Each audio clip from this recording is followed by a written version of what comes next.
শেখ হাসিনা, আওয়ামী লীগ ও প্রতিবেশী দেশের যোগসাজশে পিলখানা হত্যাকাণ্ড সংগঠিত হয়েছে বলে দাবি করে এর পুনর্তদন্ত চেয়েছে বিএনপি।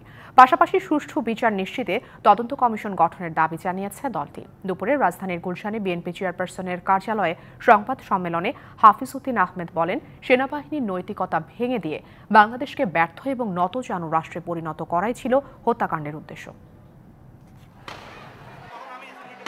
2009 সালে 25 ও 26 ফেব্রুয়ারি রাজধানীর পিলখানায় বিডিআর বিদ্রোহের ঘটনায় 57 সেনা কর্মকর্তা সহ নিহত হন 74 জন। শেখ হাসিনা সরকারের পতনের পর ওই ঘটনার পুনঃতদন্তের দাবি উঠেছে। মঙ্গলবার রাজধানীর গুলশানে বিএনপি চেয়ারপারসনের কার্যালয়ে সংবাদ সম্মেলনে বিডিআর হত্যাকাণ্ডের পুনঃতদন্ত করে অন্তর্বর্তী সরকারের কাছে সুষ্ঠু বিচারের দাবি জানায় বিএনপি। এনজিওর কিস্তি প্রথমবার বিকাশ পেমেন্ট করলেই 20 টাকা ইনস্ট্যান্ট ক্যাশব্যাক।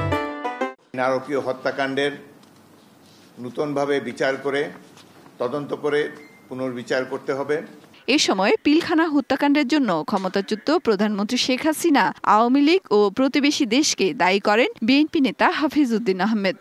এতে জড়িত ছিল বিদেশি ষড়যন্ত্রের অংশ হিসাবে বেশ কিছু ব্যক্তি সুপরিকল্পিতভাবে ফ্যাসিস্ট হাসিনার মদদে এই হত্যাকাণ্ড ঘটিয়েছিল বলে জনমনে বিশ্বাস রয়েছে।